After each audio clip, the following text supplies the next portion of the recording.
All right, what is going on, everybody? How you doing? Welcome to another episode of Talking Buffalo, your weekday daily driver for Buffalo Sports Talk and more. My name is Patrick Moran. Thank you so much for watching, for listening. However, you are consuming this podcast. Appreciate you guys very, very much. Big shout out to our sponsor for today's show, the law office of William Mattar. Heard of the car? Call William Mattar. 444-4444. Call William Mattar today to get the compensation that you deserve. This is our Monday podcast, which means, as usual, I am live right now on the video side, late Sunday night. Joe from Queens. Everything all right over there? What's going on? Not much. Can you hear me okay? Yeah, Or I can hear my you. mic? You hear me on this, I correct? can hear you. I don't know what I can hear you on, but you sound fine. So whatever it is, just keep doing Okay. it. My microphone is blinking red, which is weird, and I don't like that. So I don't know. It might be coming off your computer, but you sound good. So let's not mess around with it on the fly. Because for people who are listening or watching the show specifically, right off the top, before we get into anything, typically Twitter is something stupid is going on with Twitter now. On the live show, again, on the video side, used to be as soon as the show would start, it would start streaming right on the news feed, on my Twitter feed, and people, you could just retweet it or watch it on Twitter. Now, for some stupid reason, and I've talked to other content creators, Buffalo Sports, or just other content creators pretty much around the globe with this platform I'm on, Twitter don't work like that now. You'd have to, if you want to watch this on Twitter and you're insisting on watching it on Twitter, you got to go to my profile at Patrick Moran TV, hit the avatar where it shows live, and then it'll pull up. But like you can't put it on the stream for people to watch. So we're going to start navigating people more and more towards watching this on YouTube. It's just going to be what it is for a while. Not much we could do. In fact, there's nothing we could do about it. And I know most people don't really give a shit about what I'm talking about. But besides that, all right, your mic's good. We're good. Good to have you, man. What's up? You don't got a beer? You got a nice CM Punk hoodie, though, if people are watching this on the video side. It's pretty dope, man. What's up? Thank you. Microphone shit Not aside. much. Yeah, I'm just annoyed about my microphone because I don't hear myself well, and I don't trust you because I know you don't want me to hear. I'm still on.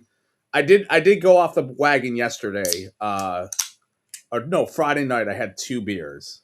So a friend of mine bought it. Oh, that's right. You've kind of like been on the wagon a little bit. Yeah, for this month. But so I had it because Omegang Brewery they had a tasting right down the street from me. So I went there and I had to have some of it. So, that's it. By the way, my chat thing is not on again. You are just a failure. Can fix that. I can fix that in a second. Yeah, of course you'll fix it. But yeah, everything's cool. The weather wasn't that horrific this week. We were in the 30s, at least where I was. It was beautiful in Buffalo today, son. It felt like it was in the 50s. It wasn't. It was in the high 30s, but it was gorgeous weather this weekend compared to what it's been like. And that's funny because you're on the wagon. I got bullied I went out, a buddy of mine just started bartending today at noon to 6 happy hour on a Sunday, which I don't go out on Sundays much, but I showed up there and I could already tell I was going to get ridiculed relentlessly until I got a beer. So I got a beer, I had a couple sips and just kind of left it there. Anyway, again, I apologize. A lot of people I know like to watch us on Twitter live. Hopefully they fix that shit soon because there's a lot of people who don't know. Why don't you go call your boy Elon and ask him what's going on? Like, call him. Call him. Don't message him. Message him directly. Why don't you just add him? I mean, you love Elon, shitty X. Now Blue Cry's better now because we don't have to put up with that stuff. We don't have to That's put funny. Up with that. Diamond Pickle said, Pat, what is the story behind your hoodie? Again, people are watching. Mm-hmm. No, I'm good. It just says. My story is I bought it on TikTok for like $15. Have you ever shopped? By the way, anyone watching or listening to the show, do you use TikTok to shop? I have. I got an interesting story, but do you? You don't, Joe? I've never done that. The only time I'm on TikTok is for work related stuff where I have to book guests or book certain people and like for my daytime job. That's it. And I don't really get TikTok. It's just something I don't care for. I don't care about random weird videos. I just don't care. I'd rather just get my Instagram, my food. I know there's like some probably good, probably some good food content. Because that's why I use Instagram for food, like to look at foods, and then Twitter or Blue Sky to see what's going on in the news. Like those are the things I normally use. But no, I don't. I haven't shopped on TikTok yet. So Well, I did twice. The first time I bought a T-shirt, it was supposed to be it was an old school T-shirt or something, and it was a fucked up order. It came in the mail and it was like a cat. Like I don't remember. It said something Survivor, tummy ache Survivor, with a picture of a cat or some stupid shit. I was like, I didn't fucking order that. Anyway, I gave it another shot and I got a T-shirt that I liked and a hoodie, and it's mad cheap. I got a T-shirt and a hoodie for like for $20. Diamond Pickle says, what is your IG handle? What's your Instagram handle, Joe from Queens? that's kind of private. I'm not gonna lie. I have no, it's fine. It's I think it's Greywind _ but usually if you follow Pat on his Instagram, he'll sometimes use a clip of me and I'll retweet it. So, but yeah, you could follow me, but you just gotta, I may say no. I'm not sure. So I don't know what my wife is. My wife is showing me a picture or something. She's distracting me. What am I looking at? Oh, wow. She got engaged? Wow. Sorry. A friend of my wife's got engaged. So, okay. Congratulations to that friend of my wife. She's not listening, but don't say the name. Yeah, we can't say the name, I guess. I don't know. But anyway, so. That's cool. And by the way, if you do want to watch this on Twitter, and this is the last time I'm going to say this, again, hit my avatar and you can chat. I just put a test thing in the chat. So we're going to get to a variety of things today. This was Valentine's Day weekend. In typical Cynic Joe fashion, we're going to discuss some of the biggest all-time Buffalo Bills heartbreaks in honor of Valentine's Day. Then we'll kind of flip the switch, talk some Buffalo couples, power couples, like it's sports.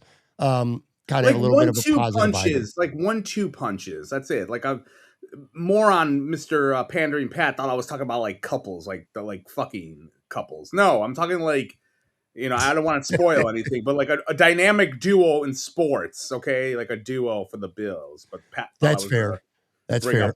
People porking and all. And by the way, I hate to keep bringing up the video side when so many people actually listen to the show instead of watching it, but I got a brand new computer this past week. This is the first time I'm doing a live show, and I got two big monitors, one to my left, one to my right.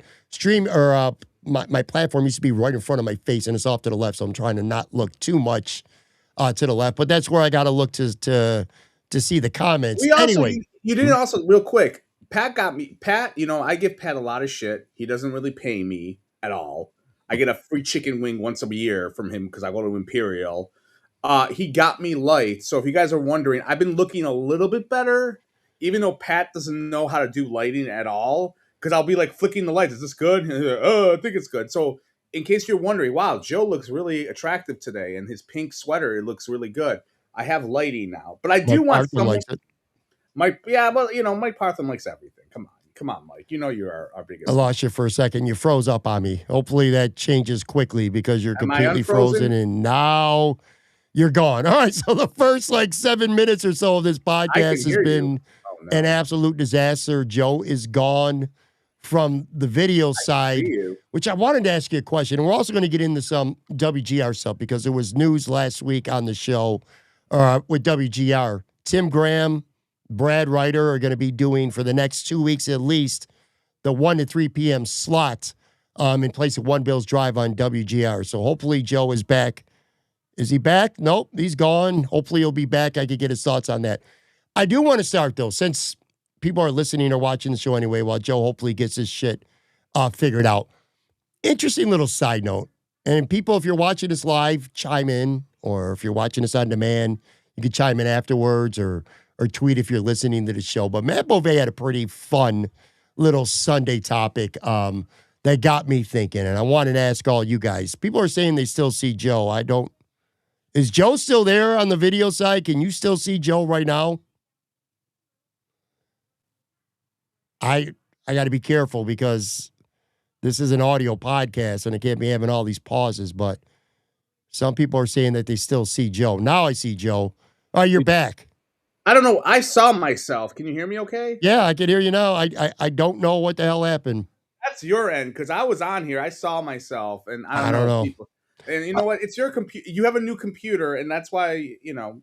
It better not be because of my computer. This computer is significantly more powerful and better than it used to be. Anyway, whatever. We're spending way too much time about stuff that's got nothing to do with the podcast. I was about to bring up a question for you, Joe. You don't have to answer this now because it's on the spot. We didn't talk about it. You can take the whole podcast and think about it if you want. This is from Matt Beauvais on Sunday. I just thought this was a fun little thing. This is what Matt said. He tweeted this out. He goes, if everyday tasks or chores were like Olympic sports, what would you win a gold medal in? Then he goes, I'll start. Ripping the exact amount of aluminum foil needed every time is exactly what I need. What is your, everybody watching or listening, what's your everyday task or chore where you, if it was an Olympic sport, you would win a gold medal in? I got mine, if you want to think on yours. And you could come at any point of the show. Whacking off? I don't know. Your gold medal for Olympic sport? Yeah, I mean, yeah, I guess. I don't know. What do I do every day that I need that I should get a medal for? Mine is the garbage. I take a large trash bag in the kitchen and I do not change that bag until it is literally filled up where you cannot put one more. You can't even put a paper towel in the garbage bag because it's so tall and stuffed before I'll change it. I go buy a 30-pack of trash bags and that shit will last forever. All right. You don't. I'm going to give you all show to think of one. You'll come up with one. No, I like jerking off. I don't know. I'm trying to think. I just like, what do I do? This is Tooch says marathon drinking. That's an everyday task or chore for you, Tooch. Oh boy, here Diamond Pickle. We got some alcoholics in this live chat right now. Diamond Pickle says he'd win a gold medal in drinking alcohol. Joe's is whacking off. Making out with my missus. Matt Beauvais' aluminum foil, the perfect amount. I'm a lover, not a fighter. So everything. So making out with my wife, and yeah, a couple. Michael Partham says throwing used clothes in the hamper, basketball style. I like that. See, come on, man. That. Use your creative juices. We'll Bro, I don't know. There's changing diapers. Like I should get a medal for that because I do it pretty fast. You know, and I used to be slow. So. Orville 716 said, sober Joe is more unhinged than drunk Joe. Watch your language, please. All right. I don't know if you also saw this on Sunday. Josh Allen's jersey, number 17. I don't even know if you knew this. I saw this, yeah. Hottest selling jersey on the market in 2025. Josh Allen had the highest selling NFL jersey in the United States or Canada in 2025. That's pretty cool, man. It's pretty cool to have a guy on the team that you cover, that you root for, whatever, that's number one. I guarantee it, that's got to be the first Buffalo Bill ever. Like, Jim Kelly was probably ranked up there. Maybe Thurman was ranked up there or Bruce Smith, but I can't see that they were ever number one. Yeah, they're definitely, it's definitely, maybe OJ could have been, like, back in the way day. I don't know. Yeah, I never thought of OJ. Maybe him, but it's interesting because like Josh has been around for like what 8-9 years, and like I don't know if he yearly has been number one, and this might be the first time because I don't recall that being a thing.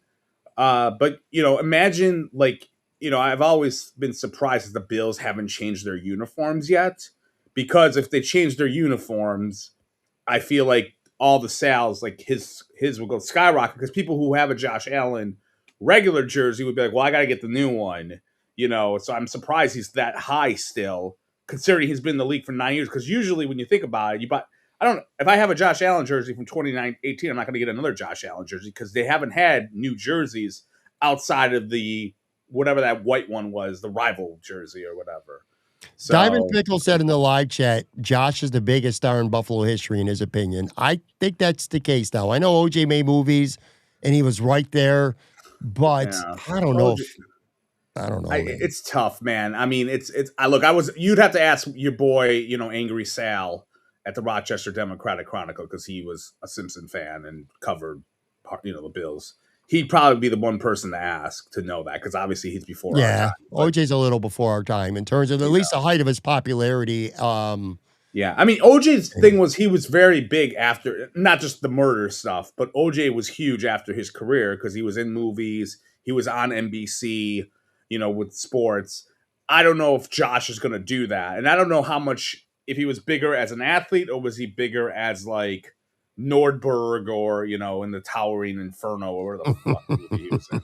So. All right. So before we dive into a handful of Buffalo Bills topics today, just want to say too, the guest on this show have been great lately. Last week, I had Elijah Kimball, who is a star running back at Canisius High School, the most highly recruited high school running back in the entire history of this region of Western New York high school football. This kid's got his top 10 list right now, and it includes like Ohio State, Michigan, Miami, Indiana, who just won the national championship, Tennessee, a couple other schools. He's starting to go on visits. Anyway, had a conversation last week. It was a lot of fun to get to know him a little bit. So go back and listen. Also had Dad Brown on last week, and I'll tell you what, he was great. That was one of my favorite interviews I've done in quite some time. Seriously, I probably could have used 6-7 clips from things he was talking about for this show easily. More critical than you might expect of Brandon Beane, too. I mean, multiple times. And Keon Coleman, he had a lot to say. Dad Brown was really good on this show.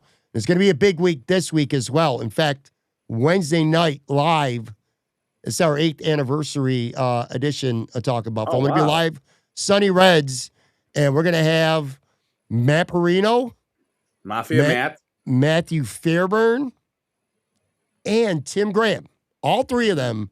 I've never, in the history of this podcast, 8 years this week, I've never done a 4-person live show ever before, including myself. So I'm going to have 3 great guests to kind of celebrate that and just talk some sports and talk some shit. So that's going to be a hell of a lot of fun, man. 3 of my favorite people in the media, 3 good people. They'll be with me live Wednesday night. One of them, Tim Graham, kind of the segue into one of the things I wanted to talk about before we got disconnected earlier somehow. Anyway, Tim Graham, Brad Ryder, WGR. Most people will be listening to this on Monday.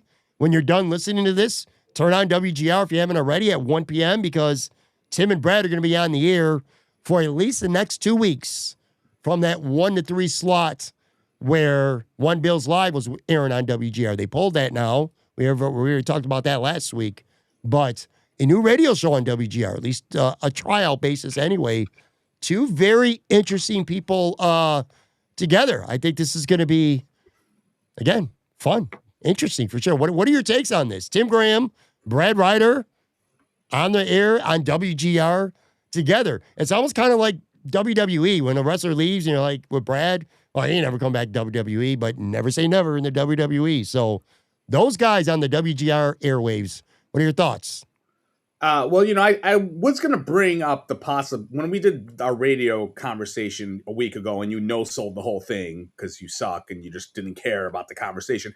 I was going to bring up like, hey, there's a possibility that we'll have new talent go to the station. And, I'm pretty surprised like they're doing that in terms of bringing, Tim Graham's a heavy hitter. Brad is someone who, he's a fixture in radio. Like for people who don't know, and it's kind of crazy because like, you and I are old, but someone in their 20s may not know Brad, to be honest, because he hasn't been a regular on WGR in like 20 years almost. Yeah. Because he did fill in here and there, like after he left, like he came in for a couple times.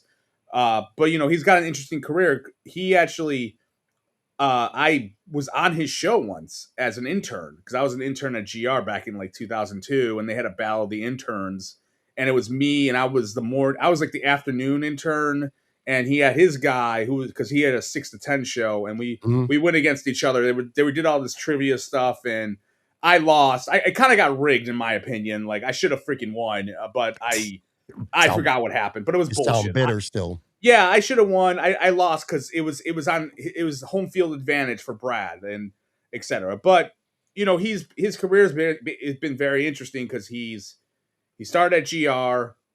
He did the 6 to 10 shift. Jeremy White used to be his co-host. So if you guys hate Jeremy White and you want to blame someone for him, blame Brad Ryder because Brad hired him or basically had him on as on that show for a while. And then, he left GR. He got, canned or whatever story you want to believe. But he was doing the post-game show for the Sabres as well. Left. He went to he and Nick Mandola went to WECK WEC, which was a short-lived radio news sports format that didn't really last that long, and whoever the ownership was not great there, etc. Then he went Brad went to Talking Buffalo, or not talking Trending Buffalo. Trending Buffalo, which wasn't my cup of tea, that site, but they were owned by like the people who owned the 716 store, and he did a bunch of podcasts there, and I felt he was a little bit ahead of his time because he did the podcasting around, I want to say 2012, 2013, and podcasting wasn't very big at that point. At least I don't think it was then. And then he's done UB, like Ralph Wilson in the comments. Yeah, he did UB Bulls football. He's been doing that for a long time. He's had a podcast for a while too now. And now, I was about to get there. Like, he's had a podcast, and I would describe him as he's very even keel, and I don't think he gets very fake outrage-esque where it takes a lot for him to go off. But he's usually one of those, like, it's not a big deal kind of guys, which is fine. Like, I could be that way sometimes. Like, don't worry about it. This is all bullshit. But it will be interesting. He's there. And we know Graham. We both like him a lot, and he's done his podcast. He was also on, 12, what was the one CBS affiliate, 1270 The Fan? Was it whatever that was called? 1270 The Fan. He used to have a weekly show. Yeah. He had a weekly show there, and then it became a podcast. I will tell you this, and I've heard from a couple people that GR and the Bills are not happy with each other right now because of we'll call it a breakup of them leaving, and GR really wants to get like people who have no affiliation with the Bills, who are gonna like tell it how it is kind of thing. We'll just call it on the radio waves with those replacements, because they're gonna go against one Bills lie. And Tim Graham, if I'm the Bills, I'm not. Look, the Bills care about everything. They have their finger in everything. Okay, we've talked about this. They'll have their PR person call you if they don't like what you said on the radio or on an article. They're dicks. Okay, if there's one guy you don't want to have their own show, it's probably Tim Graham, because Tim Graham, I think he will give you the smoke. Tim will give you the smoke. Yeah. More importantly, he has sources. He will tell people what he's hearing. And look, it's going to be interesting to see how their dynamic is. And again, it's only 2 weeks, so we'll see. But it's completely different tone than One Bills Lie, which is like propaganda and bullshit every freaking day. Where the two of them know each other. They've been in the same market. If you want to call it working, they've known each other, I think, for like 20 years, give or take, probably. So it's going to be a fun, interesting experiment. In my opinion, I don't know how long they're going to do this for. But like, this opens up a lot of cool stuff for the possibility for GR to get new hosts in there a little bit. And look, I don't have any. Some people hate the hosts or don't like their shows. I will say this: their shows have been on for a while now. Like Shope and Bulldog, Jeremy. I know Joe DiBiase is different. That damn moth in my freaking frame over here. I think having some new blood will help a little bit. In terms of that 1 to 3 o'clock shift. And if I was GR, I think, and I've talked about this before, before they got the Bills, they used to have a working relationship with the Buffalo News, and they had a lot of their broadcasters on the station. Like Jerry Sullivan had like 2 hours a week on there. If I were them, I would make a deal with either the News or the Athletic and make that 2 o'clock thing into like the Athletic radio and have Fairburn, Joe B, and like Tim Graham on it, and have Brad Ryder as the host or something like that. Like get different people on who are objective, and like they're gonna tell it how it is, and they're not gonna be fanboys or like neither of them. Like not to ball wash Tim Graham. I know he's in your ball wash Hall of Fame, but he's very much, like I said, he's not gonna be posting selfies of being at like a Bills bar or whatever the fuck, and like doing all that cliche shit that I hate, and he's the same guy. He's going to say stuff that I bet you that they're not going to be thrilled with at the Bills. So. First of all, I'm not sure that Tim has ever even been on WGR. He has. Has he? Yes. Since I have the greatest memory of all time, and you're an idiot. He was. You're not an idiot, but your memory's shit. Shot to shit. Shit. I could be an idiot. That's okay. Yes. Before the Extra Point Show, when Sal used to have the Extra Point Show after games on Monday, Tim and Joe B. This is when Joe B. was on WGR. The Extra Point Show after Bills games on Monday, Tim, for one season, I believe it was Tim and Joe B had their own show. So he was on there before. But like, that's the interesting thing because, you know, you mentioned that because like for years, it's been like a decade. No one from The Athletic, no one from the Buffalo News has been on GR at all. And I, you know, depending on who you listen to, I've heard through the grapevine that GR, you know, they don't want those people on because of competition. Like they view the news and The Athletic as competition. This is what I heard before. They view it as competition. They didn't want to get those on, but they'll have like, you know, Podfather on, Mafia Matt on, you know, and some of the TV folks on, but they never wanted those guys on. And then if you talk to people at the Buffalo News, they will say that, you know, they don't want to have their guys on GR because, you know, long story short, WBEN, which is owned by GR, would steal their stories from the newspapers, and then they would rewrite them in broadcast form without giving them credit. And they were pissed off about that. Or you can go even deeper back when Bucky or when Sully was on there, and then they made the Bucky and Sully show on WBBZ, and Sully left there, and they didn't want him to be on the radio, BBBZ. But then if you ask GR people, they're like, we didn't want him anymore, so fuck it. And I've also heard that with the Buffalo News, at least anyway, it goes back to the tank fucking year, and those guys fighting with each other. I'm going to be honest with you. I don't give a shit about any of that. But what I do care about is with WGR right now, what they're doing, I feel like because they lose the Bills, they lose the Sabres. And if you're thinking, and I don't know if they're thinking this way, maybe they're not. Maybe they were planning on doing something with these guys anyway, for all I know. But if I'm WGR and I'm thinking, well, we lost the Bills, we lost the Sabres, you know, we can start being a little more critical. Who is a guy that we could go get that doesn't always necessarily play nice with others, who will say what he thinks is on his mind? He will have amongst the best sources in the business, and he knows how to talk. I mean, he's had his own radio show. He has his own podcast currently. It's Tim Graham.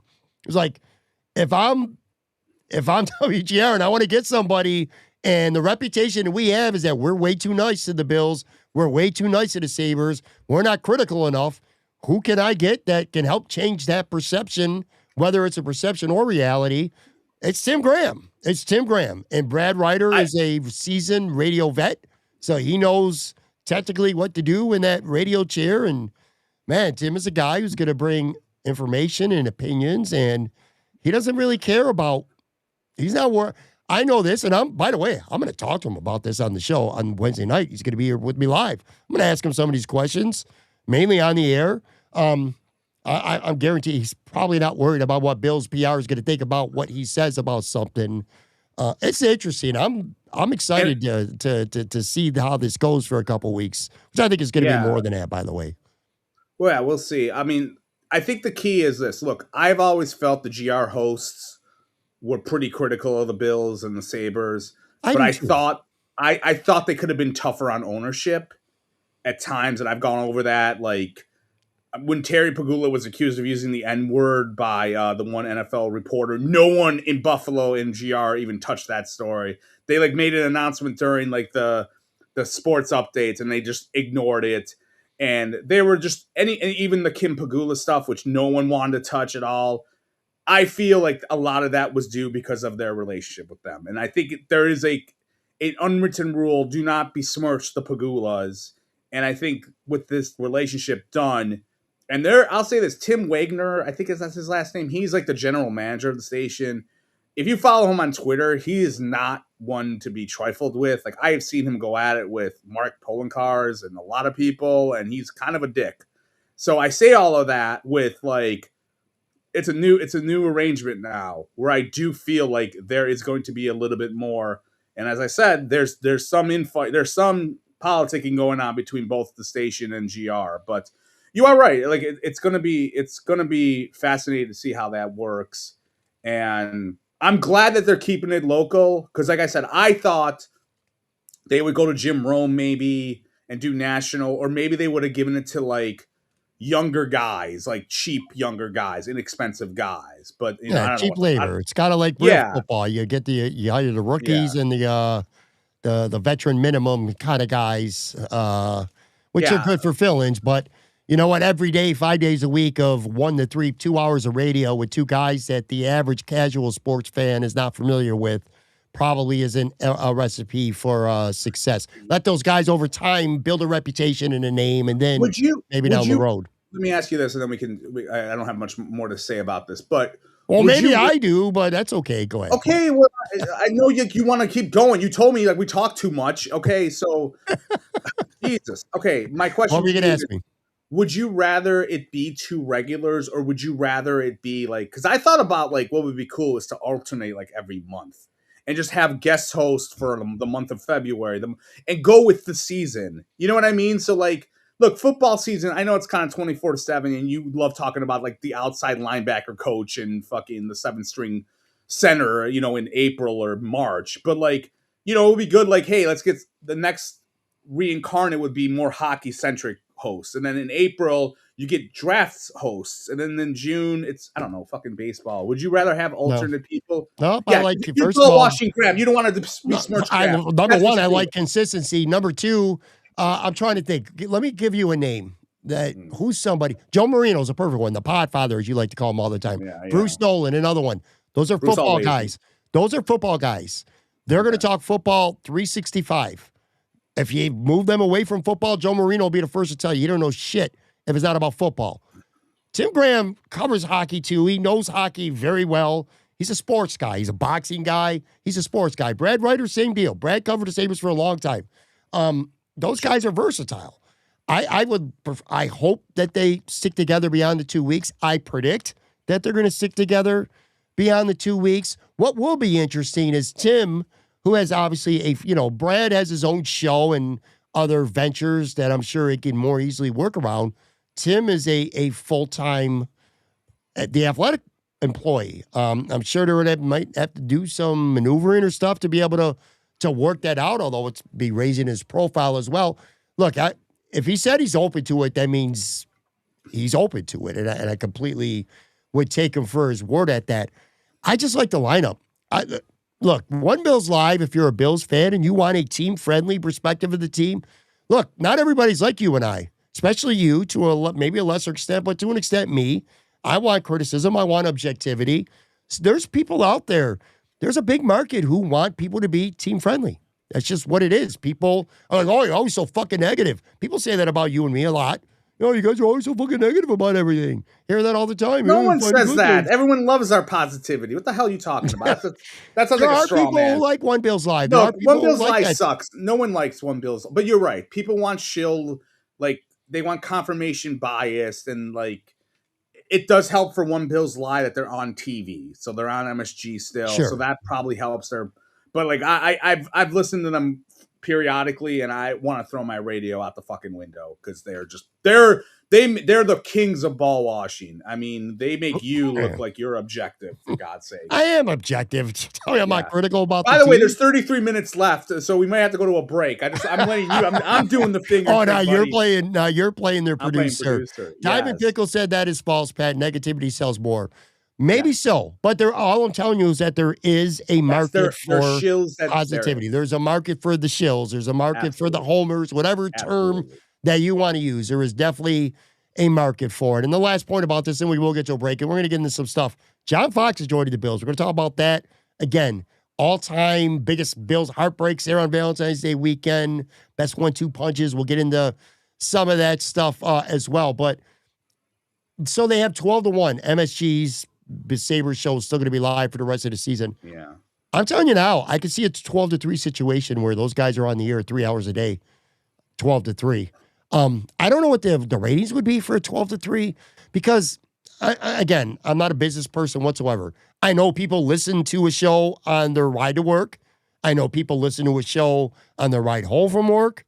Midday, I don't know. I mean, they had One Bills Live there for a long time, but I hope for that show, whoever has that slot, like down the road, like if they're connected, they get better guests on. Maybe like Tim knows a lot of people in the national media. sure, they'll have like good that. guests, yeah. Yeah, but I'm just saying, like, it could be a little bit like that's something I would hope that maybe he has a Rolodex. Like, think about stories he's done in the past where he asks like Kurt Warner for information or Bill Parcells. Like, who's to say you can't get them on the radio for like 10 minutes? Maybe you can, maybe you can't. I don't know the nuances of that, but it would be interesting to see if he can do that. I think it's balanced, Joe. Real quick, then we're going to get to the break. I hope people are going to tune in. I'm sure people are going to tune in. I think it's intriguing and interesting, Tim and Brad. But you got Jeremy and Joe in the morning, Bulldog and Shope in the afternoon. They're established. I think they're pretty balanced. They're critical, but maybe they could be a little more critical, but they're certainly not homers. Sal's show, Extra Point Show, is certainly more team friendly. And I think Tim and Brad are going to be kind of, man, I'm telling you, I just got a feeling that Tim is going to, I'm not saying he's going to be a dick. That's not, I love Tim. I'm not saying he's going to go out there and just bash, but he's just not afraid. He is unabashedly not afraid to get into the weeds and be very critical of a team where I feel like, put it this way, Joe, if the Bills and the Sabres were still on WGR and they didn't leave, I do not think for a second that they would hire Tim Graham. If there's a, do you believe Well, they that? wouldn't because they never had the Athletic on. That's the thing. They never had, even with Joe Biscaglia, who worked at GR as the Bills beat reporter before Salfie came, he never got on there ever afterwards, which was kind of weird to me. It's like, why the hell wouldn't you have him back on? Like, you know, so, and I think that's going to be, that's what I think is more of the excitement part, is that you're going to hopefully get different guests because, again, the GR will probably lose some money because of the ad sales, but they're also going to not have to pay the rights fee. And because you don't have to pay the rights fee, you can bring in more talent. Because those guys, like, you know, when Jerry Sullivan was on there, he got paid. He wasn't doing that out of the kindness of his heart. You know, he got paid a fee. So did, you know, other guests who were reoccurring. And I think we're going to see more of that possibly. But again, I don't know. Radio is a dying medium, and Right. Who the hell knows? They could the executives at Odyssey might be pocketing all this fucking money that they're going to get in, you know, some suit in New York City or whatever. Yeah, let's do this. I mean, we've said all we could say. That's our sports media portion of the show. It's going to be interesting, and I'm looking forward to seeing how it goes over. I'm optimistic that may be more than 2 weeks. Anyway, quick break. Right back on the video side. Literally right back. More with Joe from Queens.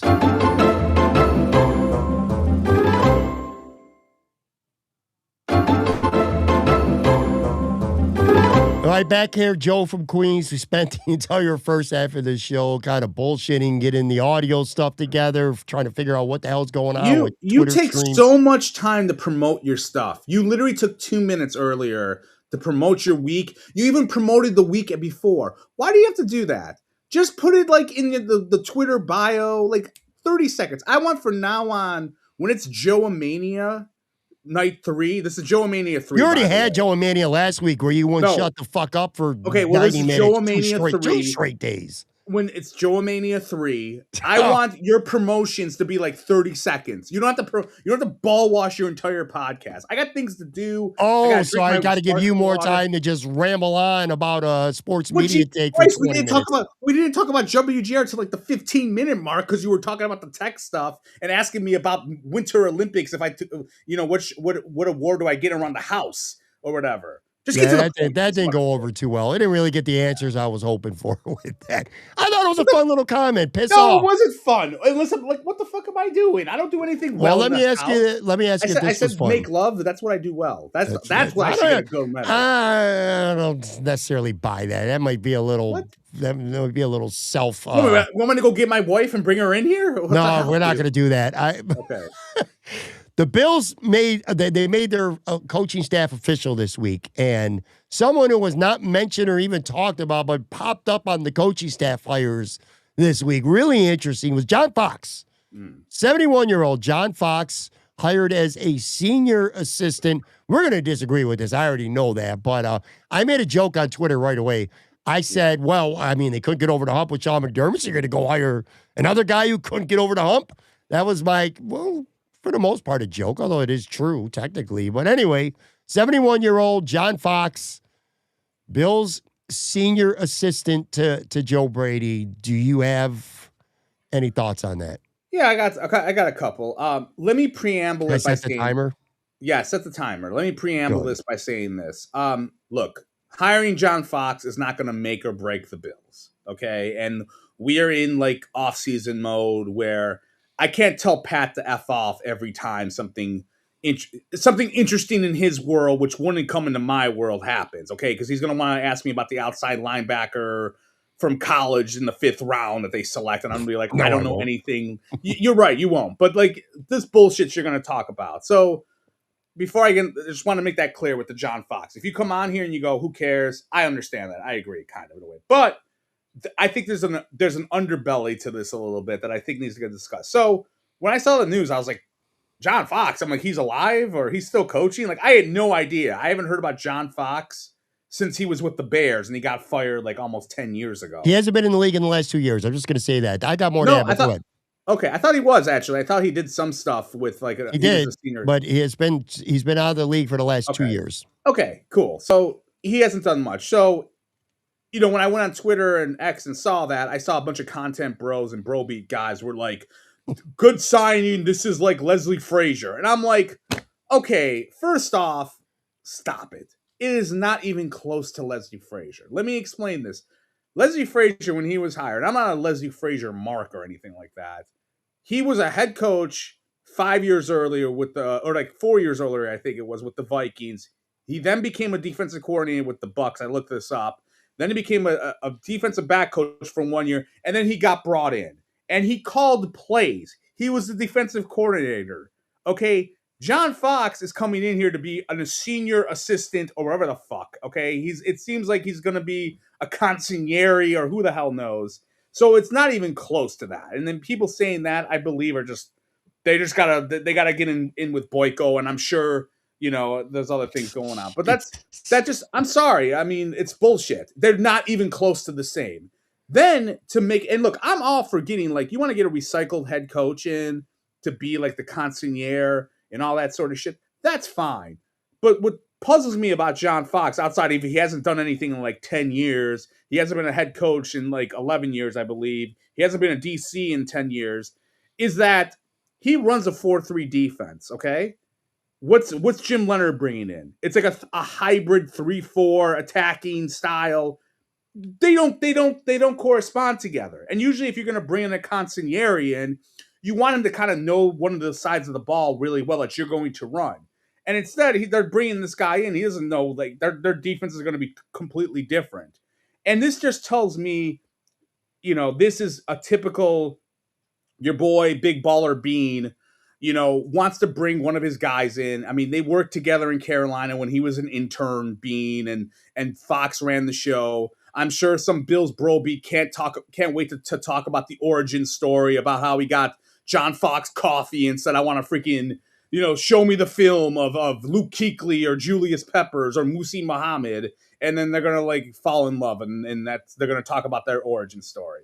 It just feels like, to me, another reiteration of this is Brandon Bean's ship. Because why the hell would you bring John Fox in? Okay, outside of I know him. Like, there's so many other ex-coaches. You could have brought in Doug Peterson. I would have bought that because at least he won a Super Bowl and he was a head coach recently. And I don't know why you love John Fox all of a sudden. Did you hear Podfather? And Podfather said you liked him, and you're like, I changed my mind. I love him because Podfather loves him, or Mafia Matt loves him, or Mailbag Jay loves him, or whoever. Like, tell me there why you love. Well, you kind of said it yourself. All right. Well, okay. I think you've lost the plot in this movie. I haven't. The plot is right. Listen to me. Sure. All right. So you mentioned consigliere. So The Godfather, Tom Hagen, who was it? Robert Duvall, who played the consigliere, the advisor of sorts. He got fired. Yes. And he did. Anyway, when it comes to John Fox, I think that's his role. First of all, you got a first-time head coach in Joe Brady, okay? Mm-hmm. John Fox was an NFL head coach for 16 years on 3 teams, all right? Now, he hasn't been a head coach in a long time. 2017 with Chicago, which, by the way, those 3 years in Chicago, fucking terrible. He's 14 and 34. That was an abysmal ending to his head coaching career. But he was good in Denver. Got him to the Super Bowl. They 13. Denver was a loaded team, though. That had Peyton Manning. They set the record. So what? So what? Do you mean, so what? So coaches don't get credit? No, because he got fired. Because they got good teams? 2 things, because I know you have a horrible memory. He kind of got the Sean McDermott a little bit because they went to the Super Bowl, got crushed by Seattle. The next year they lost in the divisional round, and then he got canned. And then they won the Super Bowl the next year with Gary Kubiak. Okay, my point is he was good though. 13-3, 13-3, 12-4. I don't care if the team was good.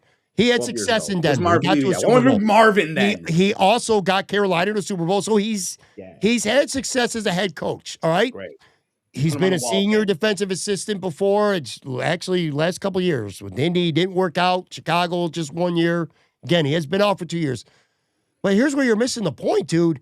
Who gives a fuck he's not.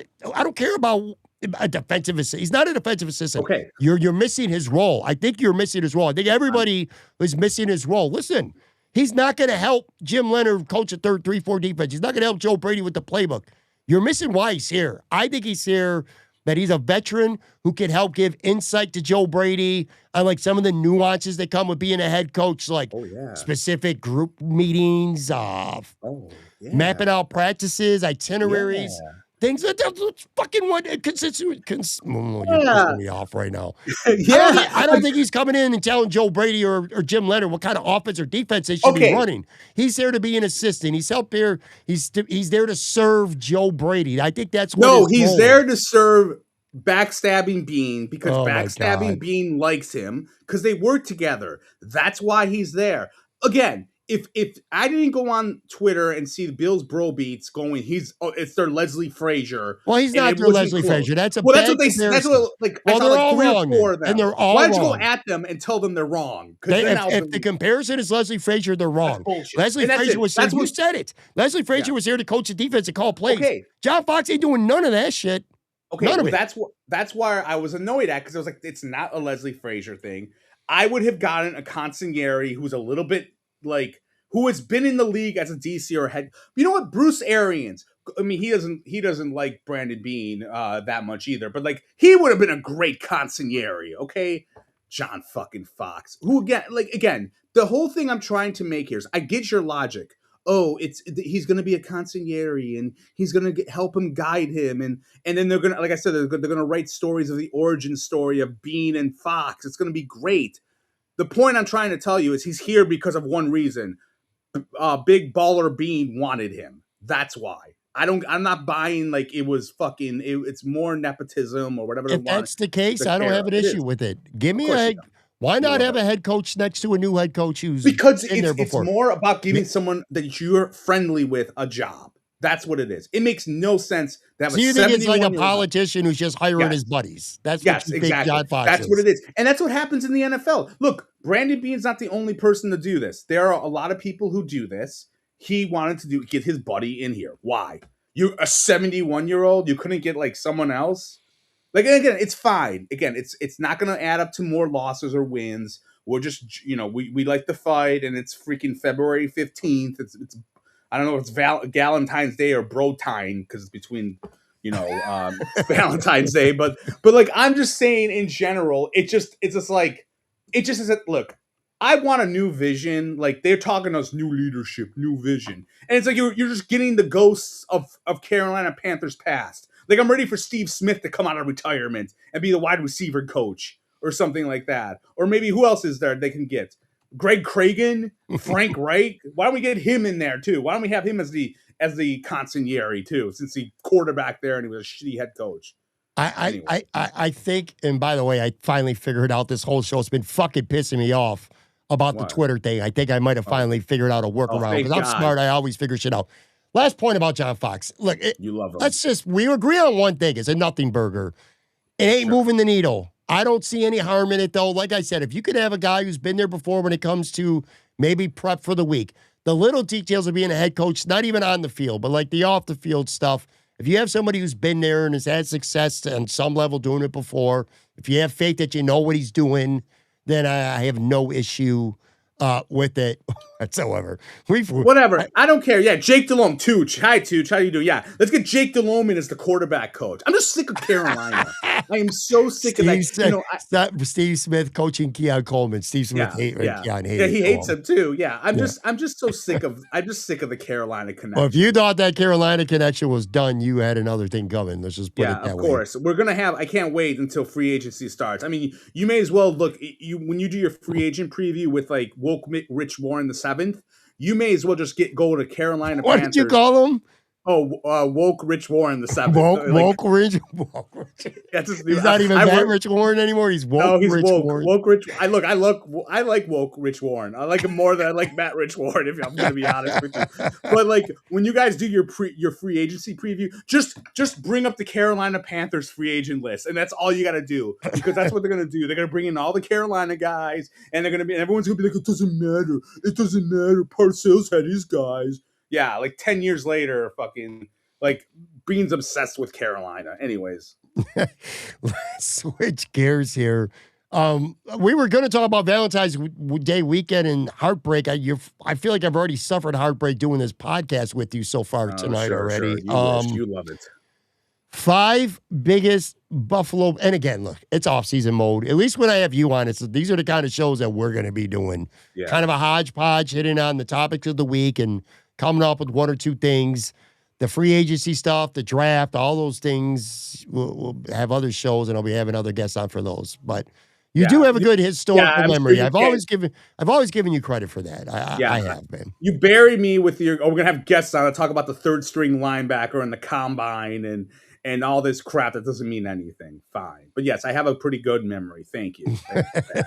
Orville said, poor Matt Rich Warren the 7th. Woke Rich Warren. It's kind of a tongue twister. Right? Woke I can never say that. First of all, I'm sure he'll get a good laugh at that. But anyway, he's not listening to this. He can't stand me. He probably won't listen to you. Yeah, I agree with that. Anyway, all right. I want to go over our Buffalo Bills greatest heartbreaks here on Valentine's Day. A lot of single people on Valentine's. Before you rush in like you always do with making love, okay? Did you do anything for Valentine's Day yesterday with the missus? Nothing, no. Right? Nothing. You're terrible. It's not. You're the worst husband in the history of husbands. It's not my fault. What happened? We had a dinner rereservation for 7 p.m. Which chicken wing place were you guys going to? None of your business.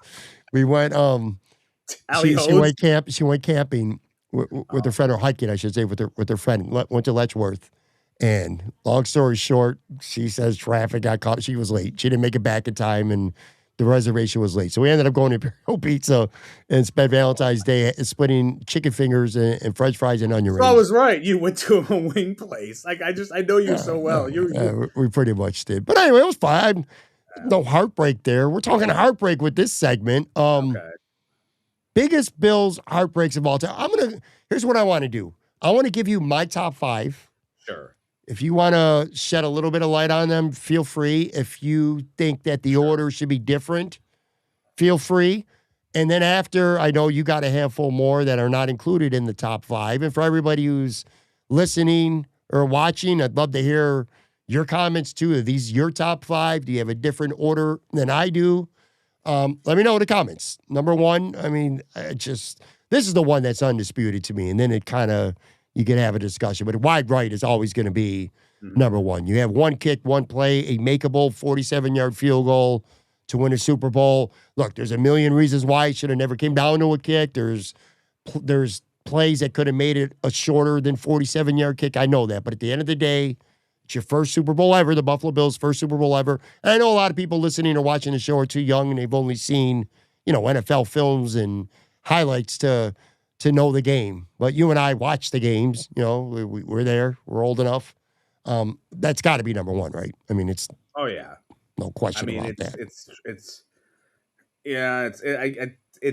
It always feels like when you see it, you're like hoping it goes good. It goes down the middle when you're watching it. And you're like, oh, maybe. Then it's like, no. Like you're just kind of hoping it. It's a horrible moment. I was 11 years old and. I cried when that happened, and it was terrible. It was the worst month of my life. I can tell you that, for sure. your dad passed away. Yeah, my You know. dad died, and the Bills lost the Super Bowl on a missed field goal on about a 6-week span. It was fucking yeah, that was the worst 6 weeks of Yeah, my that's a life. bad. And you Let remember me on the ask you. sidelines, everybody holding hands, Yeah, like and the players holding hands, Marv, yeah. everybody. What? Marv, I'll always remember. Like he had the saddest look on his face when it went wide right. Like he just looked like he Yeah. saw his puppy die, and it was terrible. Let me ask you real quick though. Mm. If he makes that kick, what happens? Like the Bills win the Super Bowl, do they go to 4 straight Super Bowls or no? I don't know if they go to 4 straight Super Bowls, but I do think they win another one if they win that one. I Less think pressure. if it plays out the same way, I think the pressure, they were winning at halftime of the Dallas second Super Bowl, which was their 4th consecutive Super Bowl. Thurman fumbled, which was that play's going to happen no matter what. First play to half, they run it back for a touchdown. That was going to happen no matter what, even if the Bills had won. The difference was, I think, had the Bills had a Super Bowl victory under their belt, they would have been more cool, calm, and collected. Everything fell. The wheels completely came off on one play in that 4th Super Bowl. So I think if they win the first one, they probably win the 4th one. Obviously, all these conversations we've had over the last 30 years or so would be radically different. By the way, this is 2 in the live chat. Most of Bean's first-round picks are definitely heartbreaking. Yeah, so we're talking about Bills heartbreak. But yeah, but there's not really much more to add to that other than, like I said, it's just always, well, I shouldn't say always. It's the shittiest moment without question. Number 2 I got is 13 seconds, just because it's just so unfathomable to have that lead with 13 seconds and all you got to do is squib kick it, or you could have a guy tackle somebody right at the line of scrimmage and take the 5-yard penalty and kill 5 seconds of the clock. They could have did so many things. Sean McDermott calls not 1 but 2 timeouts, and I'll always say Sean McDermott because Leslie Frazier ain't got shit to do with this at the end. Anyway, you've said on the show, and I don't disagree with you, that there's no guarantee that they beat the Bengals next week. It was probable, but you never know. But yeah, that's got to be number 2. Do you have that number 2? Do I have that number 2, man? If you don't, then don't say what you do because I'm sure I'm going to cover it. Sure. I don't have that as number 2. No. Okay. So, all right. Well, I got it at number 2. 13 seconds, number 2. Number 3 is the Music City Miracle. Again, Rob Johnson, quarterback, Tennessee. That was an ugly-ass game. The Bills take the lead, just kick the ball off, and the controversial lateral, no lateral, and the Bills lose. And you watch the replays and Sam Rodgers, and there's just so many things that could have been done to prevent that, which is funny because, you know, we've had this saying during the Bills drought that it was so Billsy.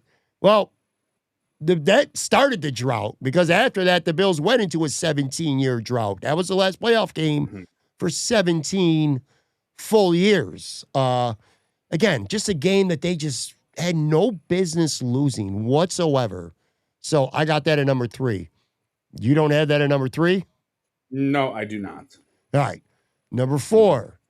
This should be fresh in people's minds because I got the Brandon Cooks. I'll call it the Brandon Cooks no catch. I got that 4, which would be the second worst loss and the second biggest heartbreak of this Josh Allen, Sean McDermott, Brandon Beane era. We again, it's fresh in everybody's minds. I don't need to recap the game. All the turnovers, 5 turnovers, the defense melting on after they took a lead on that last drive of regulation, the Dawson Knox miss, all that stuff doesn't matter. The ball's in Brandon Cook's hands as he's falling down. We're watching the game for a split second. We're all jumping up and down. Everybody thought he made the catch. It's going to be a chip shot field goal to win the game in overtime, but it ended up being an interception. So, do you got that at 4? Don't even have it in my top 5. Oh, don't even have it in your top 5. By the way, we're doing Buffalo sports, correct? Yes. Well, I did Buffalo Bills, but if you got to say, no, I did Buffalo Bills. Oh, okay. Then okay. I did. So you had no goal then in yours, of course. Yeah. Okay. So I said Buffalo Bills. I can't switch now. It should have been Buffalo Sports. Keep going. All right. Well, and then this is my last one. Okay. So again, top 4 is wide right, 13 seconds. Music City Miracle, the Brandon Cooks no catch. At least that's what I'm calling it. And then the last one was Jim Kelly's final game. That was pretty heartbreaking. It's 1996. They lose in the playoffs to Jacksonville, who was just in their second year of existence, by the way, in that game. And during that game, Jim gets carted off. It was the last game of his career. I still remember the very tearful, emotional press conference not long after that announcing his retirement. So, first ballot Hall of Famer who led this team to 4 straight Super Bowls. Unceremoniously, his career ends with a major leg injury, gets carted off, and that's how he's remembered, or that's how that moment anyway is remembered. I went to that game, and it was. You were at that game? Yeah, I've told this story a few different times on here. I know you don't remember anything I say, but yes, I don't remember. You don't remember anything I say. You probably can. You can probably tell all the Podfather stories of him being on here and the dates. But me, you're like, eh. Yeah, I was at that game. I went with my dad, and I had fried bologna sandwich at that game, which I never had before. That's great. I remember that now. You remember the fried bologna. Yeah. Ralph Wilson Sr. said Rob Johnson was like Josh Allen, walked off the field with the lead, and poof, he lost. Oh, Ralph, Rob Johnson played like shit in that wild card game. He was Ryan Tonjan, Music City Miracle crushed me as a kid. It crushed a lot of people. By the way, that was the first. I've been with my wife since 1999. That was like that was our first Bills playoff experience together, and I watched that game with her. And again, we spent the next 17 years not watching a playoff game. But anyway, that's my top 5. I don't know if you would move that order around, and what do you have? I'll tell you what I have. So 1 is Wide Right, like duh, like it was. It was. We went through it. It was terrible. 2, I do have, because I had hockey on here originally. That's why I vetoed it. But 2 is 13 seconds. Like, no excuse. Yep. I got COVID that day because I was watching it with other Bills fans, and we hugged when we thought we won, which I'm pretty sure when we hugged, I freaking got COVID because we hugged, and because the people we were with got COVID like a day or 2 days later, and this was during the high mark of it, and then so the Bills gave me COVID because we watched the game at someone's house, so they lost and I got COVID on my honeymoon, which was fantastic. But that's, as you said, I mean that's just a horrible sequence. I don't think I've watched. It's funny. I've seen Wide Right like 1,000 times, I feel like. But anytime I see anything on the timeline of 13 seconds, I'm like, bye. I couldn't tell you who caught those passes for the Chiefs. I couldn't tell you how it was in overtime. Like, I kind of remember the only thing I can remember from those last, aside from them blowing it, was like the one cameraman at the end of the game, like ran on the field when it ended, and he found Josh Allen and Pat Mahomes like hugging it out. And like, I remember like, oh, look, they respect each other, and like, this sucked, I want to die, in that sort of way. So that's number 2 for me. Number 3, Music City Miracle. It basically ended the 90s Bills. I mean, there's different ways you could say that the 90s Bills were like, they died. You could have said Super Bowl 28 or the Jacksonville game with Kelly getting knocked out. This was the start of the drought. And like, that's just the way it happened was just incredible.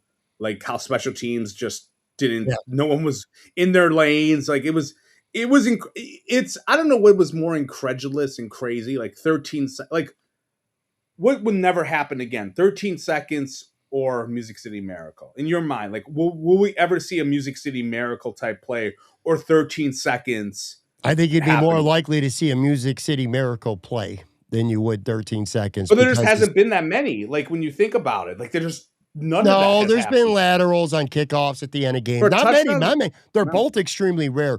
I just don't think it's humanly possible to coach a football team. Honestly, I've said this since 2021, and it's been my consistent opinion. I think Sean McDermott did a good job, but I think that was the worst piece of coaching in the history of the NFL. As far as I could see, I've never seen somebody coach worse than those last 13 seconds. And to answer your quick question, Travis Kelce on the first play caught a free 17-yard pass because there was nobody near him. And then Tyreek Hill caught a slant and got another 15, 20 yards. And that's how they kicked the field goal, because those guys, there was nobody near them. And they made the mistake the first time. The second time's when they should have called timeout and said, "All right, we're gonna tackle one of these motherfuckers at the line." Anyway, well, not to relive that shit, but Sure. Well, it's we are just reliving this. it's inexcusable, man. Okay. I still think though, I think having the way the Music City Miracle happened is harder to replicate. I don't think we've seen that many cuz look, here's the deal. Nowadays, these kickers can kick from 70 yards, 60 yards. Like in that situation, I think a team can get like 30 yards maybe in 15 seconds if they have their timeouts. I don't think you're on a kickoff return, you're returning it for a touchdown like that when you're No, just sure, sure. lateral. But There's that's no my right answer. I agree. There's no right or wrong answer there. okay. All right. They're both there. Okay, so number 4, I had the Kincaid drop in the AFC Championship from 2 years ago. You Yeah. know, I thought I mean that was heartbreaking. I mean, that's you catch that Sure. you're there like the game extends and like you're in the driver's seat. I mean, that sucked that drop or bad throw. I mean, I know and Kincaid had like one leg or whatever. That was heartbreaking. As I said, I'll say this to you like you know, in terms of the worst, you know, the worst like losses during the Allen McDermott era, you know, that you win that game, you're going to the Super Bowl. You know, this game, maybe, you know, the one with the Cooks thing, obviously there's different ways, but like he dropped it. And like they would have been they would have been where they were supposed to be at. I think they were down 4 I or was 3. I was looking while you were talking, I was looking it up. Well, you're right. Maybe it's not like you're calling it the Kincaid drop, but losing the game, the heartbreak of losing that game when it's there to win. You know what? At first, I'm like, nah, because I was thinking of the Kincaid play specifically, which was the biggest play in the game. But it's heartbreaking because, again, they're a drive away from going to Super Bowl. It's 4th and 5 with 2 minutes left when Kincaid dropped that ball, and they were at the Buffalo 47. So if he catches it, he heaved it down the field. They got the ball, and they're going to be in field goal range. They're going to have an opportunity to win the game. So I guess, sure. Yeah. Yeah. Sucked. I mean, that sucked. And I thought they were the better team than the Chiefs that year. And they played like shit in that game. The offense, I felt the offense wasn't very, it was very, they had a slow start in that game. And then that you have the drive, you know, we always go back and forth. Like whose fault was it? The offense or defense, the last 3 postseasons. Sure. And Right. it's like you got the ball with no with timeouts and all that shit, and you don't accomplish it. The Kincaid thing sucked, you know. And then number 5, you know, I have the Brandon Cooks thing. Like as you said, if you didn't have that in your top 5, I'd be like, really? I mean, there's no wrong opinion or right. I mean, or they're wrong. all playoff losses. So like, look, like you said. I mean, the only honorable mentions I can think of is, you know, you could make Thurman's fumble in Super Bowl 28 like a heartbreaking moment, but I don't know if you want to, because like as you said, But that's a like, moment. Well, yeah, I guess so. Technically, that's a heartbreak. And to your point, as I'm thinking about it, I'm starting to agree with the Kincaid thing more because if 13 seconds, if the Bills win that game, if Brandon Cooks catches that ball, they still got to go win another game. If Kincaid makes that catch, they're almost certainly going to the Super Bowl because that was the AFC Championship game in the final 2 minutes to get to the Super Bowl. They didn't have to win another game afterwards. Like they were going there. You brought up one that you didn't mention, but we were talking earlier. I completely forgot about it. Hail Murray. Mhm. Hail Murray's got to be up there. I was watching that shit in Florida. I'll never forget it. I couldn't fucking believe it. I was watching the game with people I didn't want to watch it with. I had bad vibes about it. And sure enough, that happened. I wanted to fight people in that house because they were like, oh, it sucks. No fucking shit, that sucked, man. It was gut-wrenching. Yeah. I was at my wife's, like, it was the first year we were dating, and it was during COVID, and I was there, and I just was shocked. And I remember we went on the bye week happened right when that happened. I was like, this is the worst bye week of all time. Yeah. That was bad. You know, I don't know if you have the other ones, but like, you know, the Vikings fumble, Josh Allen fumbling, like you talked about, like that cost them home field advantage. And it's the simplest thing in the world. Like fucking snap the ball and fall over, dude. And he fucking dropped the ball. Wow. And it was like, all right, great. You know, going back to playoffs, I'm trying to think if there's any other, I mean, the other thing too, and I totally, you know, you could say this is even worse than the Cooks thing, the Cooks drop. I forgot about it just now. The Ronnie Harmon drop.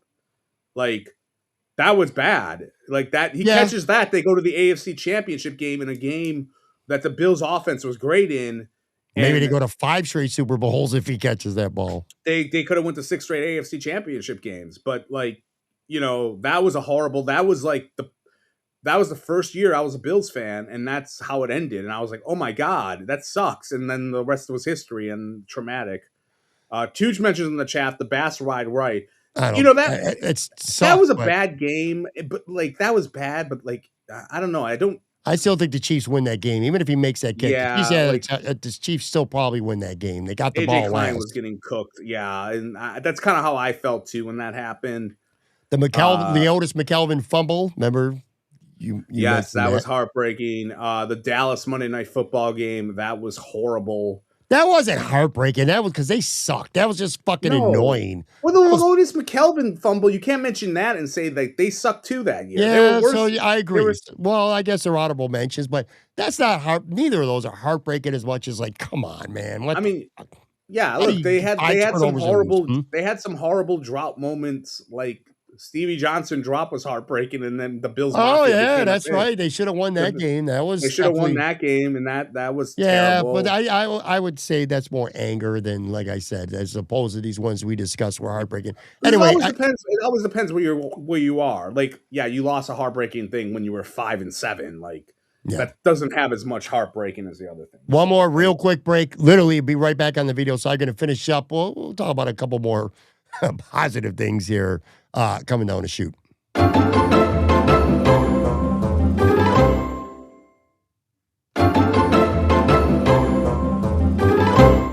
In the live chat, Divin Pickles said, question for Pat and Joe, have you guys ever watched the movie Buffalo 66? I have not. I haven't either. That's the director. The mom I've seen on NFL films. You know what it's about, right, Pat? Or you've heard of it or no? I've heard of it. I don't. It's about like their family. Like the one guy, Vincent Gallo, is the director. And he's like a loose cannon in real life. Yeah, I never saw it, but Angelica Houston's in it. That's it. But I don't know. Yeah. I don't have much to say about that movie. So, but yeah, everyone seems to have seen it before. Let's talk sports. Buffalo sports.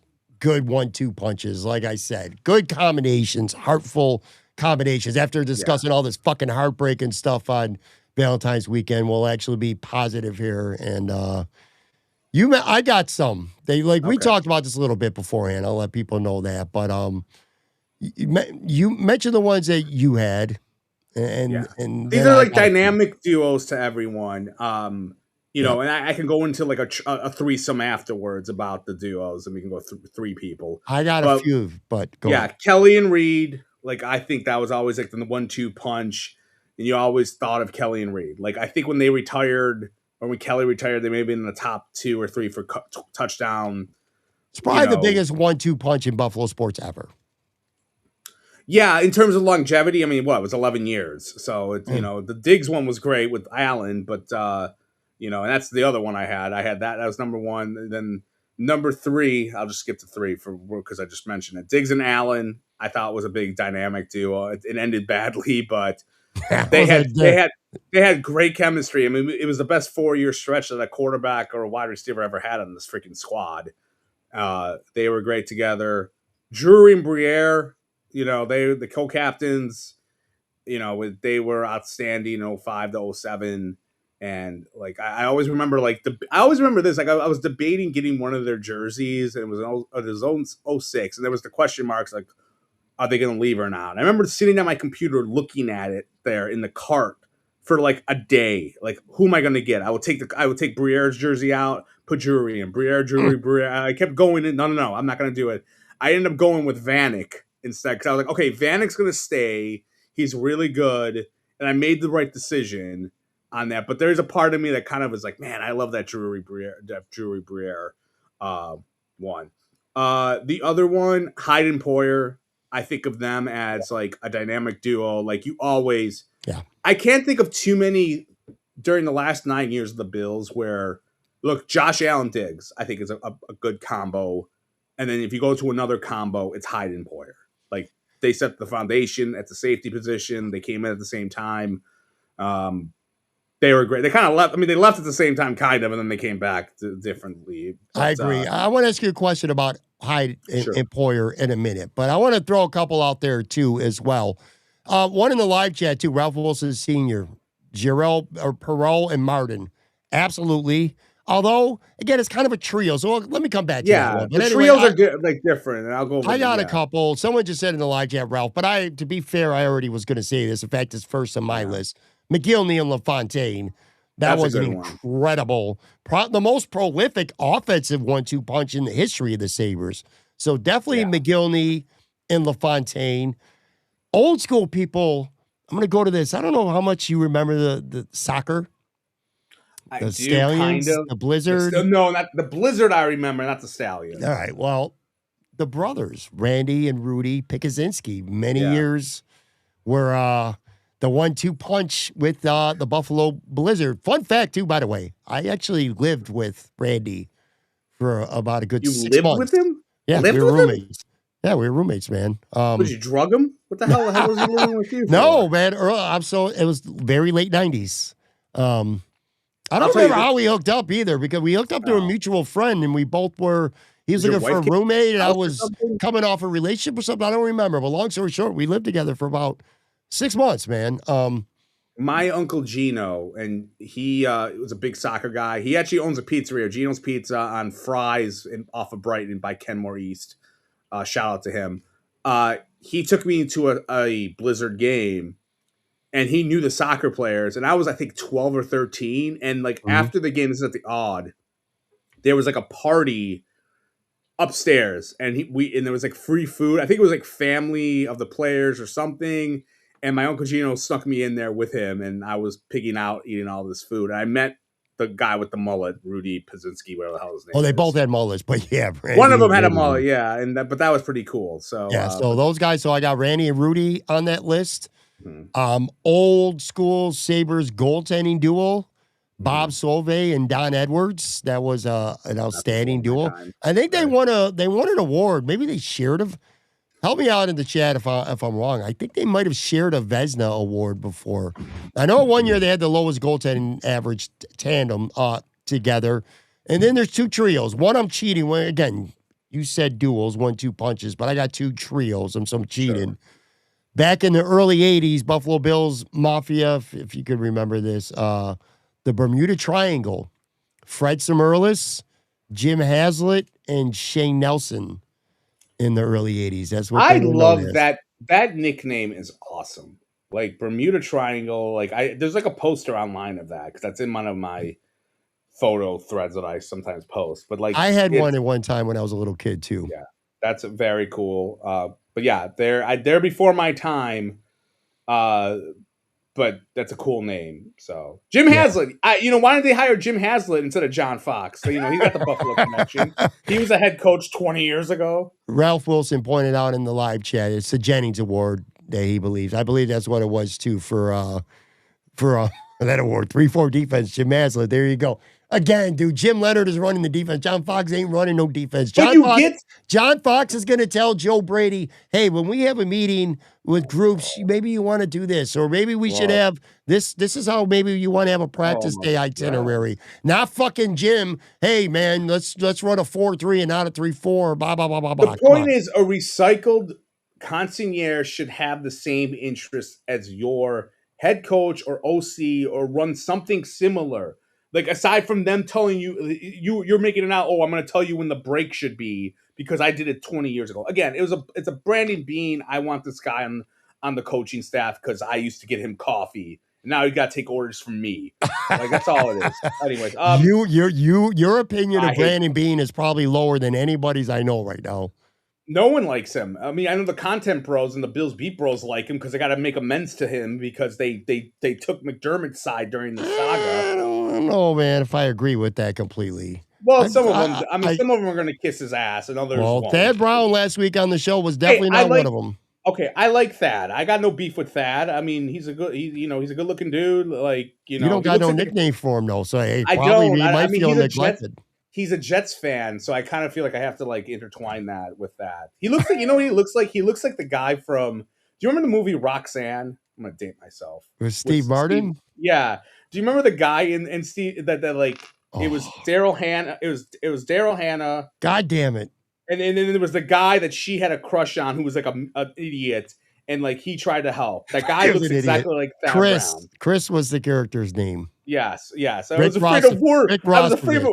I was afraid of worms, Roxy. Worms. That was a great. I haven't seen that movie in years, but that's a great movie. But like, That's a out of nowhere. That's a out of nowhere comparison. Rick Rossovich. There it is in the live chat. That was the real actor's name. Yes. Chooch, man, you got your game. I like that. Yeah, Tooch the researcher. Yeah, but I have that. But look, no, I'm just saying it just feels like that's what the hiring is. I get what you're saying. I understand everything that you say about what he brings to the table. I'm just telling you it's bullshit. And like anyone else, you can say that for anyone, but he's there because your boy, Mr. Backstabbing Bean wants him there. That's all I'm saying. I'm trying to think if there's any other on the fly here. 1-2 punches. Again, well, you got the French somebody Connection. said Perot and Martin, but yeah, that's a trio. You can't not have Rene Robert. So that's got to be a trio. I think you can count the big three of Reed, Thurman, and Bruce Smith. I mean, but that's not a 1-2 punch anymore. No, but I'm talking about the trios. You just brought up the trios. I'm talking about the trios, like the 1-2. You talked about the Bermuda Triangle, and and I'm saying like the big three, French Connection. Those are like the trios. I don't know. Who did the radio show with the coach at the time? Who was the host when it was Dickerson? Yeah. Art Wander did it, I think, for a hot minute. I don't think he was the host though. By the way, if you're watching on the video side here, oh no, this is in my collection. You're pandering to Chuck Dickerson, who's in the grave. Like this is the pandering that Pat goes through. Yes, he panders everyone. He pandered to like 17 different people today. Oh fuck, dude! For people, I was just about to say, for people on the video side, people are listening like, "What the hell are you doing?" On the video side, I was just about to show you right next to him. I have Rex Ryan, but guess what I just did? I just fucking ripped his head off. Good job. By accident. God damn. He would have been a good consigliere because he's a 3-4 guy, and Jim Leonard coached under him. Like that would have been a good. I just broke Rex Ryan's neck right live on our show. God damn, that sucks. There goes $8 I think I spent for that. You spent more than that. You probably got in on Wegmans when everyone was ball washing the Ryans. But yeah, so that's a trio. I'm trying to think. We've already went off the deep end of this podcast. Anyway, Diamond Pickle. Ralph Wilson's got Bob McAdoo and Randy Smith in the chat for the Buffalo Braves. Oh shit, that is a great one, man. Good pull, Ralph. That's why you're the man. Bob McAdoo and Randy Smith. I can't believe I just ripped Rex Ryan's fucking head off. Diamond Pickle said, since again this show's already went off the deep end, you guys should watch it. And he's going back to Buffalo 66. Let me read the AI overview real quick for this movie. It says Buffalo 66 is a cult classic indie film about emotionally stunted ex-con Billy Brown, played by Vincent Gallo, who kidnaps tap dancing teen Layla, Christina Ricci, to pose as his wife for his neglectful parents, exploring themes of trauma, loneliness, and stunted intimacy through dark humor and a unique visual style. That doesn't sound really fucking enticing, to be honest with you. I think Christina Ricci's in it too. Isn't she in it? I just said that. Vincent Gallo, isn't he from Buffalo? Yes, he's from Buffalo. I told you this before, yeah. But he's a nut job. He's like a fake Buffalo. Like if he was normal, he would have been like the William Fisher. Mickey Rourke is in this movie. Rosanna Arquette, Jan Michael Vincent. Isn't Jan Michael Vincent I don't know. Phil Leotardo? No. No, I don't know. I was thinking Angelica Houston. You said that one. Yeah. So anyways, we got it. Why don't you do a live watch along? We'll do a Patreon and we'll watch. I think we'd get together. sued if we did that. We could do a Patreon thing and people can come and join us. Tooch, they can give us money. I need money, man. I'm broke as a joke. I need to start talking shit about. I may have to start ball washing the Bills bro beat with the hopes that maybe one of them will give me money and like I'll produce some content for them. All right. The last thing I wanted to mention, and we'll get into it more next week, but we were talking about John Fox and defense and Jim Leonard. Yeah, you love him. Put him and on I the just real quick here. I kind of want to. I mean, what's the point of being serious at this with this show the way this is went? But I will say this: starting this week, you might start to see some cuts in Buffalo around the league. Teams are going to start to make those kind of moves. I don't know what the Bills are going to do on defense other than what you don't want, which is spend a lot of money on defense and add a lot of people and use a lot of pretty high draft picks. It's going to happen, but One thing that I do know is there's going to be a lot of turnover on this defense. Let me run this list for you real quick here, just as a reminder. Bosa, Epinesa, Ogunjobi, Milano, Shaq Thompson, Trey White, Poyer, Cam Lewis, DeMar Hamlin, Jordan Phillips, all free agents. Now, then Kyle Taylor Rapp is going to get cut. None of those guys might be back. You might get maybe one, maybe two at the most.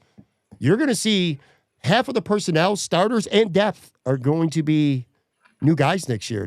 That's a lot of change in one season. Yeah, it's going to be a complete overhaul on defense. I think. Look, I would definitely adhere to Brandon Beane and McDermott work together in terms of Brandon had his ways of who he wanted. McDermott picked his guys. McDermott's gone. This is going to be backstabbing Beane's defense, and I think he's going to really like put all of his guys in. And look, it's going to be an overhaul. Like, I'm not going to sit here and pretend I know the X's and O's, but like when I hear a 3-4 defense that's like disguising and attacking, that's completely different than what they had before with the 4-3. But And even I if it think wasn't, you're right. But even if Sean McDermott stayed and it was a 4-3, or they brought in a 4-3 defensive coordinator, all those guys I mentioned are free agents. There's always going to be a lot, no matter what. But maybe Sean brings back Milano and Epinesa and a few guys like that I don't think or Leonard's going to. he go to the practice squad again, or die, or he can go retire. Who knows? But I do think there's going to be a giant overhaul. Let me ask you this: What? What are you laughing? Ralph Wilson said John Fox will pick the new defensive He guy. probably will, but no. Well, I mean, he's gonna bring him in. Like I'm telling you, I don't know who's gonna be the one that's gonna write the origins of Brandon Beane and John Fox. I am sure Boyko is waiting for that, and whoever writes that story or does a package on that, it's gonna get a golf pass to the Golf Dome or the Cheektowaga Country Club or whatever that sponsor was we had before. Cheektowaga Country Club. Yes, they're gonna get like a golf voucher there because Boyko can't wait to have that origin story come on. But are the Bills going to re-sign anyone? Would you say who are the best? Like Connor McGovern's probably gone. He's out prices up. You don't think so? But I would say this. You were asking me who do I think they're going to resign. It's a good question. Well, on the fly.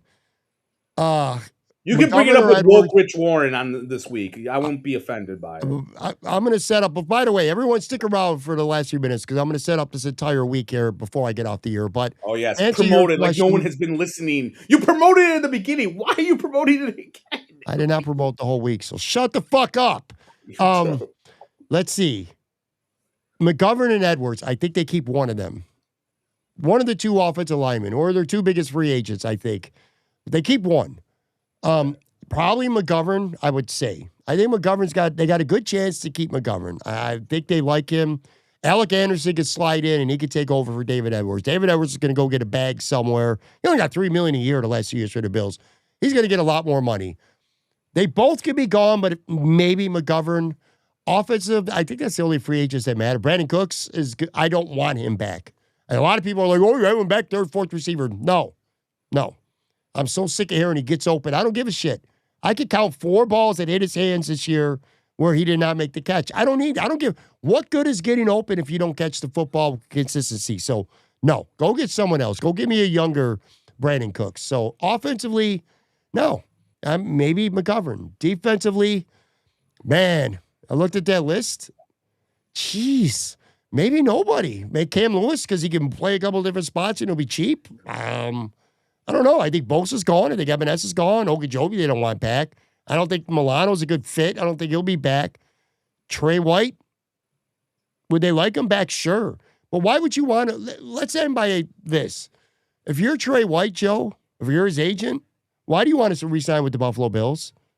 Is the fact that you like being a Buffalo Bill, you like the team, the city enough to re-sign? Because that's the only reason why I could say why you would. Why? Well, you got Max Harrison in Bedford. You're probably not going to start. You're at best, you're going to be in a competition at training camp with no guarantees of starting. Well, it depends how many teams are interested in Trey. I mean, I don't know. Like he's older, he's possibly, but he doesn't fit this defense. If this defense is going to be as aggressive as it's going to be, and I don't know if they're going to play a lot of man-to-man, that ain't Trey White's bag. So we'll see. Matt Rich Warren the seventh said Green Bay could be a good destination for him with Bobby Babbage. You went Warren to the seventh, woke Rich Warren the seventh. Woke Rich Warren the seventh. Bobby Babbage went to Green Bay to be a DB's coach, I believe. Be a good fit. I think Edwards is gonna. I think McGovern's gonna outprice himself because he's a veteran. I don't know about Edwards. I mean, he was good, but I don't know if he's gonna get a giant. His spot rack value is like fucking $19 million. Right, that ain't happening. That is. By the way, before okay, go ahead. You can do your thing. I'm going to talk to you about something after this. But. Well, I really don't have much more to add. I was just thinking of defensive players. I thought Jordan Poyer was retiring for sure, and he's not. He might play next year. I have no idea. I am telling you, I think there is so much spite between McDermott and Bean that Bean's going to get rid of all of McDermott's favorites. All of them. Goodbye. Like Poyer, bye. Milano, bye. Trey White, bye. All of them are going to be gone, and then all the Carolina Panthers are going to come in from like the John Fox era. Like Julius Peppers is going to come out of retirement. But I'm telling you, I think if you were a McDermott guy, you're out. For the most part, I agree. I call me crazy, but not to start, but I think Jordan Poyer could serve a role on this team. I could see him coming back next year. Yeah, he's not coming back. I don't know. Anyway, what were you going to... Last thing to whatever you had. No, it was a show idea I had for the future. Like it just popped in my head. So you're just gonna do it on the show, so I can't say no to the. You should. You know what we should do? You know how our predictions were such a giant hit? We should do an off-season's prediction where we do next episode. We do predictions from the off-season from now until the end of August, and then we review it, or the end of July maybe, or June. But you don't even know like 2 draft prospects. I do know. No, all you have to do is who are the Bills going to draft in the first round? My prediction: defensive lineman. All right, like that's it. That's all you have to do. Or who are the Bills? Which Bills player will they resign in the offseason? David Edwards. That's it, and that's it. This is brilliant, and we can this is content that's not the same bullshit you do every week, which is how is Michael Hoyt going to help the team next year? How is Michael Hoyt going to be the MVP of this team in the next week? All this sort of stuff. This is genius. And you got that constipated look on your face right now. Constipated look on my face. I'm constipated. You're just staring at the comments. Because let's see, we've spent about 40% of this podcast arguing about John Fox, trying to figure out Twitter shit, which nobody really cares. Even I know this. Nobody who's watching or listening to this show gives a shit about Twitter issues. I ripped Rex Ryan's fucking head right off his body on my show. Joe Mania 3 has been fun. Look, you got we're already at past 90 minutes, which I know you didn't want to do that. So why don't you promote your week? Let's promote your week. I just want to let people know what's going on for the rest of this week. So again, people are listening to this Monday night on the video side, Tuesday podcast. Steve Bermel's going to be with me live Monday night. 9 p.m. We're going to talk Bills, Sabres, and Hockey Olympics. He's been on that. Plus, the band has been struggling some. So, Steve Bermel, Monday, live for the Tuesday podcast. No live Tuesday show on the video side, but Wednesday's podcast, as usual, Matt Warren. And we're going to devote the entire episode to discussing wide receivers from within, free agents, trade candidates, draft prospects. It's all about wide receivers with Matt Warren. Wednesday's podcast. Then Wednesday night live, Tim Graham, Matt Fairburn, Matt Perino, 8 p.m., Sunny Reds. Thursday, that'll be the Thursday podcast, video live, Wednesday, 8 p.m. Not sure about Friday yet. As of right now, it's going to be a pod bag, but I might get a guest. We'll see. I'll come on if you need me. No, I don't want that. That's good. That's Joe Mania 4, baby. No. You know what? That congrats on it's 8 years. It's going to be on Thursday. Wednesday will be 8 years of the show. Yeah. Jesus, I was on the second episode, I believe. Was I? I don't remember. You were one of the very early ones. I can remember my first 4-5 guests in order. I can remember them in order to this day. The ball washing episode 1. So February 18th, Sal Capaccio.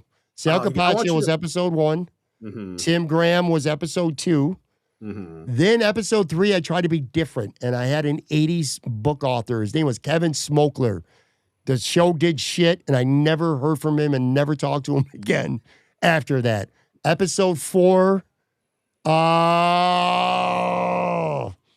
I'm assuming Tyler. Former Bills No. tight end, Oh. Doran Dickerson. Remember Doran Dickerson, I scoring remember Doran? Dickerson. He was episode 4, and episode 5 was Mailbag Jay Skursky. And then Tyler Dunn was 6. That was my first 6 episodes of the show back in February and March of 2018. Okay, so between Mafia Matt, the Fairburner, and Tim Graham, I got to workshop a nickname for him.